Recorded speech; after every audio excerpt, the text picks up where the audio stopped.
Good afternoon, everyone. Today I'll be talking to you about the impact that the EGalim law had in France on the promotion of pork-based products in France. So this study was carried out using databases of panel surveys that were financed by Porc and France Agrimaire. I'd just like to give you a bit of background about the regulations that were placed on promotional activity in France. So over the past 10 or 20 years, a lot has changed. In about 20 years, we went from highly targeted, very direct tools to more short-term, that were very short-term, and now we're moving into different types of promotional work, all about creating customer loyalty. And that has a huge impact on consumer habits. But the second type of tools, they are actually going to create customer loyalty through other ways, because they're going to build up brand identity. But these two tools actually work hand in hand together. Sometimes studies only look at the drop in value due to promotional work, but they can actually provide additional value. And that's what we are going to be looking at.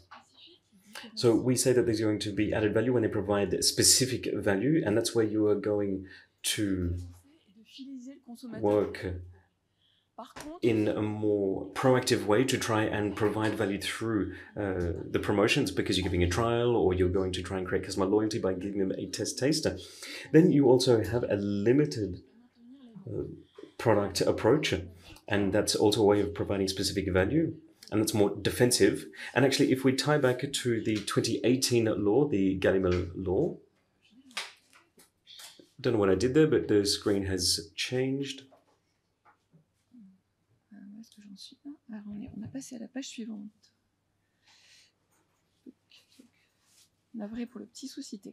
Sorry about that, if I could just go back a bit. So what I was saying is that promotions can go out of regulations, and that's simply because either they're highly frequent promotional activities or the discount is actually going to cut the value of the product by too much. And that is going to create a distortion of the perception of price that consumers have.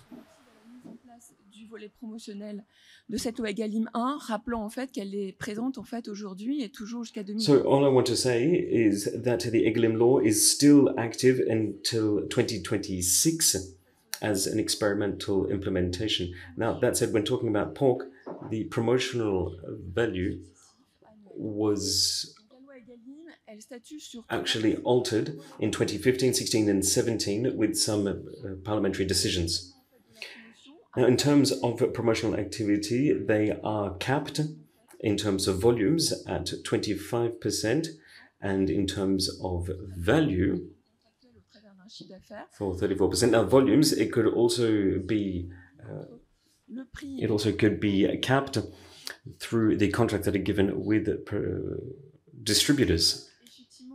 Now, the main issues that we're talking about is that we need to preserve the value of products. We also need to increase the financial margin or the profit margin that is going to be redistributed throughout the entire chain from farmer right through to the end. Now, there are some key products that are products, you could call them calling cards, and they are often subject to promotional offers. And these are the sorts of products where in 2019, 72% of people who bought them, they were trying the products for the first time. So pork-based products are really driven by raw products. And again, there is a bit of a shift, of a 10% shift when looking at the processed pork products in 2019 again. Now, again, looking at the issue, what we wanted to look at were the measuring indicators for promotion and the consumer data in terms of volumes and purchasing price. And this was actually studied as part of the implementation of the law, but then it was also looked at in following laws.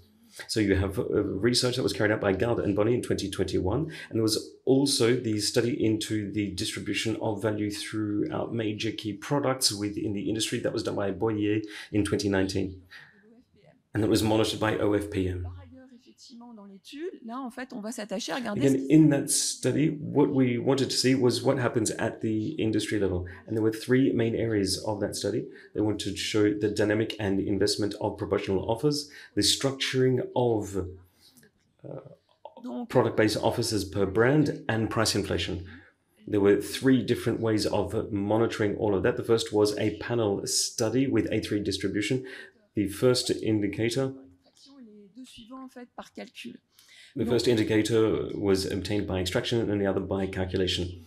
The first was looking at promotional activities, so the number of promotional offers and units that were subject to promotional offers. There was also a change in promotional pressure. There was also the generosity level that we're calling that. So this is a discount. Generosity level is also a discount. Then there was also the different promotional techniques that were applied. Fait l'objet en fait d'une approche contractuelle sous la forme de NIP. Ensuite, on a regardé des données de panel Kantar. Then on top of that, we actually looked at Kantar type panels. Sorry, once again, I skipped through the next page. So the Kantar type panels, this is looking at the changing in promotional offer structures, and we're looking at cold cut meats.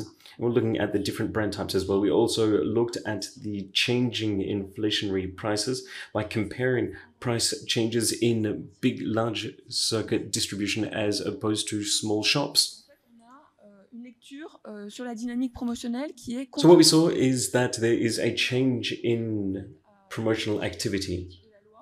Une activité promotionnelle sur les produits du porc, en viande à gauche, en viande de porc. So here we are looking at just pork meat and pork cold cuts, and we can see that both of them are increasing. That's on the left hand. Pour stipuler une unité de besoin, c'est quoi? Column. And for example, smoked meat and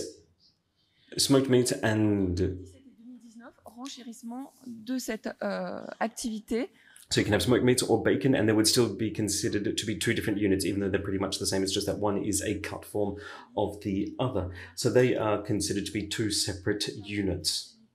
Now, then, if we look at the figures, we have 2020 to 2021. Unfortunately, COVID hit, which means that it's hard to determine the impact of promotional offers. Now, in terms of discount levels, so the generosity level, we can see that the law had a positive effect when looking at pork meat in 2017. We're at 37%, and that has dropped now to about 24.6%, if not a little less. Since then, we have plateaued out at about 22% of overall discount. So there is a smaller gap, again, when Sur la charcuterie, les there is a smaller gap when you are looking at the same product, either at full price or discounted price. Autre point qui est important à regarder. And there's a difference there with the two columns. You have pork meat, and then you have cold cuts. And cold cuts have changed only very slightly from 29 to 27%. Now, also, when you're looking at the drop in the number of units that were discounted, it's 34% now. However, that only dropped by 5% from 2019 to 2017, 1.3% from 2019 to 2017 for cold cuts. De dérogation ou d'écart à la loi. And that said, we just need to bear in mind that there were no violations of the law, so everyone abided by the law. Now, consumers, they are very much aware of prices, and they're always going to look at the lowest price, but then they will make their decisions based on other factors.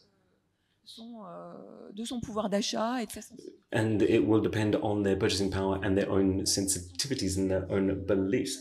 Now, if we look at the drop of promotional offer pressure between 2017 and 2019, and this is the shift of promotional pressure between producers and distributors, we can see that there is a drop on the far left. You can see, again, pork meat, and on the right you have cold cuts and cured meats.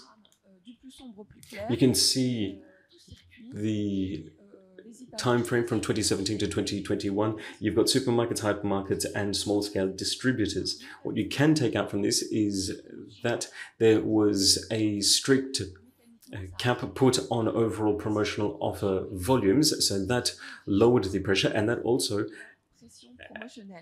Donc, on est descendu en fait. And that helped rebalance the system. 3,8% en charcuterie. And you can see that it dropped to about 3.9% overall for pork meat and 4.4% On a des très très grandes variations en 2022 et en for cured meats. Now let's talk about some of the mechanisms in place. Donc sur les outils en fait promotionnels. So talking about the different promotional offer types that exist out there, again, the law stipulates that there is an overall volume of items that can be discounted, and that is 25%. Tout en clair en bas est relativement stable. 2017, 2018, So 2017, 2019, we are at 44%, and then in 2020, we're at 43%. That said, there is an increased share of the number of items that are not subject to regulatory promotional offers, and these are mass sales, and that increased by 5 points from 37 to 42% between 2017 and 2021. Now, what that means is that distributors are using data to customize the way they communicate their discounted offers to their consumers. And that's why we can see that increase there. Now, again, if we want to look at inflation, inflation has been contained rather well over the time. So 2017, 2018, fairly low inflation, then 2019 and onwards, we can see inflation really coming in there. Now, again, if you look at general vendors compared to specialized vendors, there is a bit of a change there. Now, is that because there is a lower proportion of discounted items with an SRP which is plus 10, or is it because there has been a drop in range image? Yes, once the law was put into effect, people started to go back to local brands or to national brands rather than distributor brands. And in the generalist vendors, we actually increased 1.7% for discounted prices. However, national brands actually dropped 2 points. So you can actually see that the low-cost options have really balanced out, and over on the far right, we're again at 4.9%. Now, really zipping through here because I don't have much time left. What I can say is that the law and the new laws that have been brought in have balanced the system out.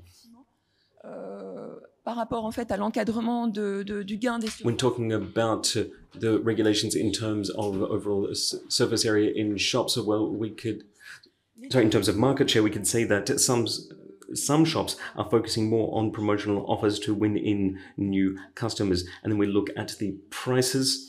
En termes de valorisation, la question reste posée. They are dropping, however, the value is still there. In times of inflation, that is a fundamental question that comes to the fore, especially in 2024.